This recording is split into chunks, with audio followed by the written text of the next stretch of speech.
Illinois House Representative Jay Hoffman, Assistant Majority Leader from Swansea in the Belleville area, joining us now from his offices in Springfield. What was your reaction to what we saw on the House floor Wednesday? Well, I think that it is incumbent upon us to make our voices heard, even though we don't have any direct control over what happens on the federal level. I think sending a message that the pardons, the over 1,500 pardons that President Trump provided to individuals who are insurrectionists, who actually were a threat to our democracy, a threat to the peaceful transfer of power on January 6th of 2021, as well as a threat to the very fabric of our nation when they stormed the Capitol and created the chaos and the havoc and injured 140 police officers. That those pardons were unwarranted. They shouldn't have happened. And these are individuals who should be serving their time. Over 1,000 of them actually admitted to their guilt. Over 1,500 were pardoned, and 1,100 total, a little over 1,100 total, were either convicted or pled guilty. Yet he determined that all of them, across the board, regardless of whether they were violent, regardless of whether they hurt police officers, regardless of whether they were involved in the actual taking of lives, were all going to be pardoned and set free. The federal Fraternal Order of Police, the National Fraternal Order of Police, also condemned the sweeping pardons that were not done on a case-by-case basis, as was initially promised during the campaign. But your your colleague, Representative Amy Elik, called this political grandstanding and theater on the part of House Democrats. She said, quote, "We're here and ready to do the work of Illinois, and we will not be pawns in their political games." Is there a political element to this? I expect that maybe we'll see some of this messaging on the campaign in this upcoming election. Well, they can say what they want. I do respect Leader Elik. I think she's a fair person. I just think she's absolutely wrong on this issue. We're standing with law enforcement. We're standing with the Fraternal Order of Police. We're standing with all law enforcement throughout the nation, who many times put their lives on the line every day to protect us. That's what these law enforcement officials, the 140 who were injured, were doing that day on January 6th. Yet we turned their back on them by having a across-the-board pardon on individuals who shot pepper spray at the faces of the law enforcement officers. One individual who was pardoned and was convicted of assaulting a police officer with 2 cans of bear spray. Another for using a police shield to crush a Washington, D.C. police officer. A stun gun, plunging it multiple times into an officer's neck. And the list goes on and on. Yet the president decided that these individuals should all go free, many of who had previous arrest records of violent crimes. So an across-the-board pardon, I think, is totally unwarranted. And it certainly is not political theater to say this was too far, he went too far, he shouldn't have done it, and we in Illinois are going to send a message that those pardons were unwarranted, especially the violent individuals. You mentioned the posture of Illinois Democrats and their relationship with police unions and police at large. Governor Pritzker has said from his office in the last few weeks that, sure, any undocumented migrant or person who is here without legal status who commits a violent crime, they should be deported. That's what he's saying now. But he's also signed on to the Trust Act, which explicitly prohibits law enforcement in Illinois from engaging in any federal enforcement of that immigration, or from even handing over. Say they detain someone accused of a crime, the Attorney General put out guidance saying that that law enforcement agency is forbidden from communicating their detention status to the federal government. Do you agree with that? Well, what I agree with is that individuals who are violent individuals who are here illegally should be deported. I agree with that. I also believe that but how can they how can they be deported if the feds don't know they're here? Well, we were talking about January 6th. Okay, Talking about law enforcement generally.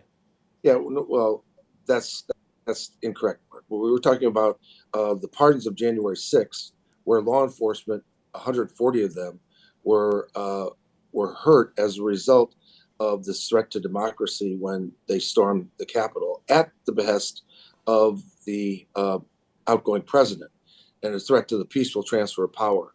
That, to me, is unwarranted. So if you walk off the floor as the Republicans did and didn't take a stance on behalf of and in support of law enforcement who worked that day, I think that's political theater in and of itself. Well, I certainly don't think that any representative or any caucus walking off the floor in protest means that they're going to get fewer questions about that topic in the future. Perhaps they may get even more questions. I should note that we've invited a number of Illinois House Republicans to this program this week to talk, and as we're talking right now, none of them would agree to take questions about this topic. But look, you're here as an elected official. You want to see your political opponents answer tough questions about, their relationship with law enforcement. What is the current position that you hold or that other Illinois Democrats hold around this question in the Trust Act? Because the Trust Act, which I believe you supported, prohibits local law enforcement from coordinating any immigration or detention status with federal immigration officials. Should the state revisit that? I wouldn't be against revisiting it in the case of individuals who are violent criminals. That's one thing. You still can convict, you still can arrest, you still can detain individuals who commit violent acts, regardless of whether they are here legally or illegally. We do not take away that ability of local law enforcement. And when I talk to local law enforcement, they believe that the issue of immigration is truly a federal issue, not a local issue.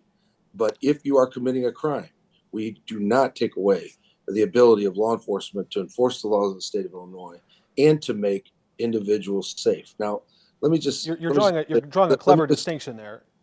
Well, it's not clever. It's a true distinction. A state law, yes, state prosecutors, state and local police can enforce state laws, and federal immigration happens in a civic court. It's the question of when someone is accused of committing that violent crime, can the local law enforcement, can the local prosecutor make the feds aware that they're behind bars in the local jail right now? Right now, they cannot do so by state statute. And I think we should revisit that. You do, okay. I want to ask you about the second part of this statement from Republicans. As soon as they got done shying away from the Trump question, the January 6th pardon question, they tried to shift the focus back to the work of Illinois in driving down prices, in making groceries more affordable, in doing those bottom line budget issues. And we see that perhaps there's a $3 billion budget shortfall this year in Illinois, some tough fiscal questions on the horizon. At what point would a tax hike be on the table? Well, I don't think we should do that. I think we got to go line by line, like we do every year. We've had 7 consecutive budgets that have been balanced. I think we need to do that again this year. We've seen our credit rating increased in Illinois, I believe, 9 or 10 times. Every time that the credit rating agencies have looked at it over the past several years, they've increased our credit rating. We have been getting our fiscal house in order. We are facing a tough budgetary year, but that means we're going to have to make difficult decisions. And I don't believe that we should be putting that problem on the back of taxpayers by increasing their taxes. What exactly are your budget policy experts and the governor's budget office, what are they going through right now, trying to get their arms around the impact of any federal funds freezes or cuts that might be coming from the Trump administration? Is it just too soon to say at this point? Do we have any ballpark figure of just what this could cost the state in the long run? Yeah, Mark, it's impossible to predict. Every day out of Washington, we see another edict or executive order that could have very serious impacts and very serious effects on some of the services that Illinois and Missouri and all 50 states provide, whether that is Medicaid, which is health care for seniors and nursing home care for seniors, whether that's Head Start, whether it's other type of educational opportunities that we provide, whether that is federal assistance to people who go to college or post-secondary education. It's hard to predict because every day it changes. As you know, the across the board freeze, which the president put into effect, was ruled unconstitutional by a federal judge.